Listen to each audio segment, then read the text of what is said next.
News, सच जरूरी है। Cyber crime के खिलाफ गृह मंत्री अमित शाह का बड़ा कदम, I4C यूनिट का किया रिव्यू। नमस्कार, मैं हूं आपके साथ सोनल और आप देख रहे हैं MNS न्यूज नेटवर्क। तो आइए खबर जानते हैं विस्तार से। साइबर क्राइम रोकने की दिशा में केंद्रीय गृह मंत्री अमित शाह जी ने बड़ा कदम उठाया है। उन्होंने भारतीय साइबर सुरक्षा समन्वय समिति यानी I4C की समीक्षा बैठक की। इस दौरान उन्होंने देश में साइबर सुरक्षा को लेकर एजेंसियों और राज्यों के बीच बेहतर तालमेल पर विशेष बल दिया गया।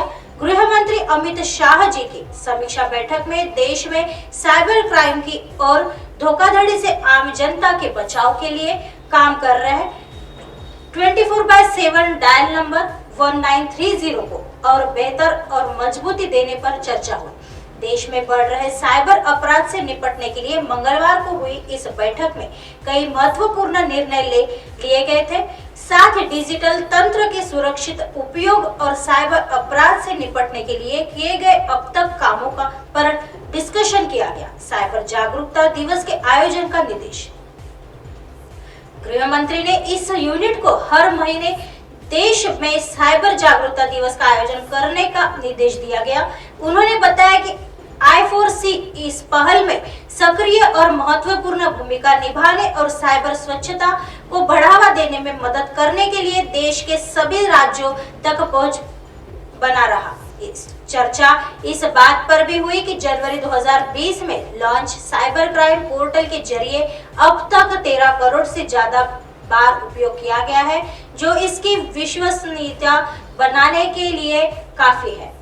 इसके माध्यम से अब तक 20 लाख से अधिक साइबर क्राइम शिकायतें दर्ज की गई है। इनके आधार पर करीब 40,000 से अधिक FIR दर्ज हुई है।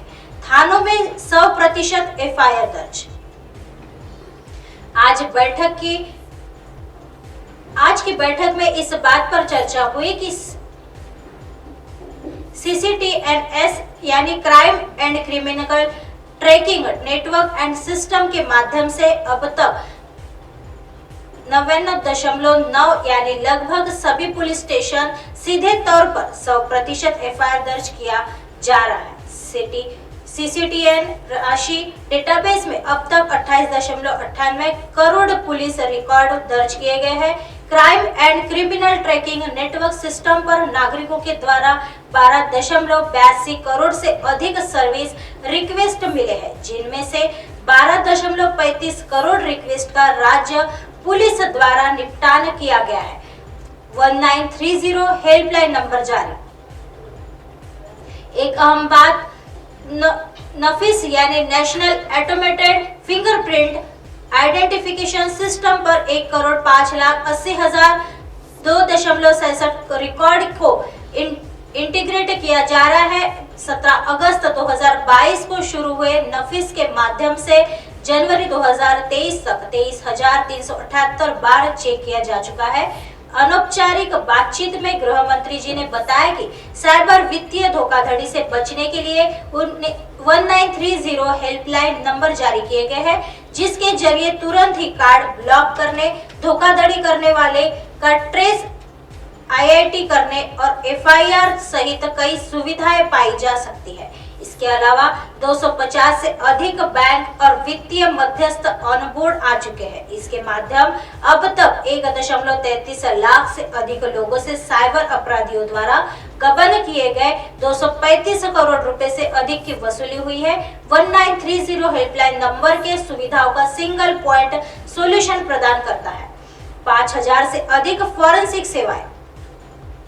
गृह मंत्री जी ने बताया कि national cyber forensic laboratory investigation के माध्यम से अभी तक राज्यों को 5,000 से अधिक फॉरेंसिक सेवाएं प्रदान की गई है। उन्होंने बताया कि अब तक 30,000 पुलिस कर्मियों, न्यायिक अधिकारियों और अभियोजकों को साइबर अपराध जागरूकता, जांच, फॉरेंसिक आदि पर प्रशिक्षण दिया गया है। साइट्रेन नामक massive open online course MOOC पर अब तक 31,000 से अधिक पुलिस रजिस्टर्ड किए गए हैं और 8,000 से अधिक को प्रमाण पत्र भी जारी किए गए हैं। इसके साथ ही टॉप 50 साइबर अटैक के मोड्स ऑपरेंडी पर विश्लेषणात्मक रिपोर्ट तैयार की गई है।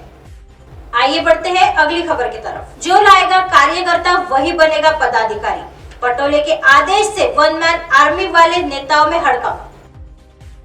यह खबर चंद्रपुर शहर से सामने आ रही है। राहुल गांधी की सदस्यता रद्द के लेकर कांग्रेस ने मोर्चा खोला हुआ है। अलग अलग हिस्सों में कांग्रेस नेता और कार्यकर्ता आंदोलन कर रहे हैं। इसी क्रम में जिले में भी आंदोलन किया था, लेकिन इन आंदोलनों में पार्टी नेताओं और कार्यकर्ताओं की उपस्थिति बेहद कम रही। इसी को देखते हुए प्रदेश कांग्रेस ने बड़ा निर्णय लिया है। इसके तहत अब राज्य में संगठन के अंदर उन्हें ही पद दिया जाएगा जिसके पास कार्यकर्ता होंगे। पार्टी के इस निर्णय से वन मैन आर्मी वाले नेताओं में हड़कंप मच गया है। उनके सामने यह चिंता सताने लगी है कि अब कार्यकर्ता कहां से लाएंगे। प्रदेश और देश की समस्याओं को लेकर कांग्रेस ने कई आंदोलन किए और यात्रा निकाली, लेकिन अब तक का अनुभव रहा कि अधिकारी इस मार्च में नहीं आते। अब राहुल गांधी के खिलाफ कार्रवाई के बाद भी अधिकांश पदाधिकारियों ने सत्याग्रह में हिस्सा नहीं लिया, इसलिए अनेक संस्थानों पर केवल सत्याग्रह कर्तव्यों का पालन किया गया। चंद्रपुर जिले और शहर में कोई अलग तस्वीर नहीं थी। आलम यह है कि कई वर्षों से पार्टी पद पर बैठे और नेताओं को घेर रहे पदाधिकारियों को लगता है कि अब आंदोलन में शामिल होना कम जरूरी है। आंदोलन में जो पदाधिकारी भाग लेते हैं लेकिन पीछे कोई कार्यकर्ता नहीं होते, अकेले आते हैं और अकेले ही जाते हैं।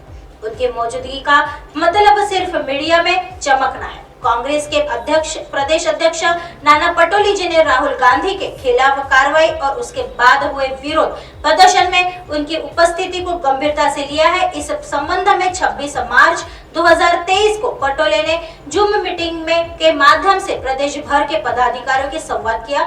उस समय उन्होंने आंदोलन में उपस्थिति को लेकर कड़ी नाराजगी व्यक्त की थी। असाधारण परिस्थितियों को छोड़कर पार्टी के सभी पदाधिकारियों और कार्यकर्ताओं को पार्टी कार्यक्रमों में शामिल होना चाहिए। जिलाध्यक्ष पटोले जी ने कहा, कांग्रेस के जिलाध्यक्ष को आदेश दिया कि पार्टी के कार्यक्रम से अक्सर अनुपस्थित रहने वाले पदाधिकारियों की सूचना तत्काल क्षेत्रीय कार्यालय को भिजवाई जाए। पार्टी के आगामी कार्यक्रमों, आंदोलन या मार्च में पदाधिकारियों को कम से कम 40 कार्यकर्ताओं, जिला पदाधिकारियों को 20 और प्रखंड स्तर के पदाधिकारियों को 10 कार्यकर्ताओं को लाना अनिवार्य किया गया है। इसी के साथ उन्होंने कार्यकर्ताओं के लाने का खर्च उन पदाधिकारियों को उठाना पड़ेगा जो पदाधिकारी द्वारा बताए गए उद्देश्य के अनुरूप कार्यकर्ताओं को अपने साथ नहीं लाएगा। ऐसे पदाधिकारियों की सूचना तत्काल क्षेत्रीय कार्यालय को भिजवाई जाए। पटोले ने यह भी कहा कि उनके खिलाफ उचित कार्रवाई की जाएगी। पटोले के इस आदेश से कई अधिकारी सख्ती में है। सालों से सफेद कपड़े पहने और नेता बनकर चमक रहे कांग्रेस के कई पदाधिकारी अकेले हैं। वे एक बड़े नेता का प्रतिरूपण करके स्थिति प्राप्त करते हैं और एक नेता के रूप में कार्य करते हैं। ऐसी वन मैन आर्मी की अब असली परीक्षा होगी। आइए बढ़ते हैं अगली खबर की तरफ। बिहार के मंत्री ने महागठबंधन की जगह एनडीए को जिताने की कर डाली अपील, मची सियासी हलचल। बिहार के आरा में बिहार एमएलसी चुनाव 2023 के प्रचार के क्रम में राज्य सरकार के श्रम संसाधन मंत्री सुरेंद्र राम की जुबान फिसल गई। उन्होंने महागठबंधन की जगह एनडीए की जीत की अपील कर दी। बता दें कि महागठबंधन की ओर से विधान परिषद के गया शिक्षक निर्वाचन क्षेत्र से संजीव श्याम एवं गया स्नातक निर्वाचन क्षेत्र से पुनीत कुमार चुनावी मैदान में है। इसके चलते महागठबंधन के नेता अपने प्रत्याशियों की जीत सुनिश्चित कराने के लिए खूब जोर लगा रहे हैं। वही इस संबंध में मंगलवार को मंत्री सुरेंद्र राम एवं मंत्री जितेंद्र राय ने भोजपुर का दौरा किया, जहां सुरेंद्र राम ने कहा कि एनडीए के अच्छे प्रत्याशी को जिताए। तत्पश्चात सियासी गलियारों में खलबली मच गई। हालांकि समय रहते मंत्री जी ने बात को संभालने का प्रयास किया एवं महागठबंधन उम्मीदवार को जिताने का अपील की। दरअसल एक निजी रिसोर्ट में महागठबंधन के नेताओं की बैठक के पश्चात महागठबंधन के नेता प्रेस वार्ता को संबोधित कर रहे थे। इसके चलते दोनों मंत्रियों के साथ जिले के जगदीशपुर एमएलए राम विष्णु लोहिया, शाहपुर एमएलए राहुल तिवारी एवं राजद के जिला अध्यक्ष बीरबल यादव भी उपस्थित थे। ऐसी खबरें फिर लेके आएंगे इसी समय इसी जगह। तब तक देखते रहिए एमएनएस न्यूज नेटवर्क। नमस्कार।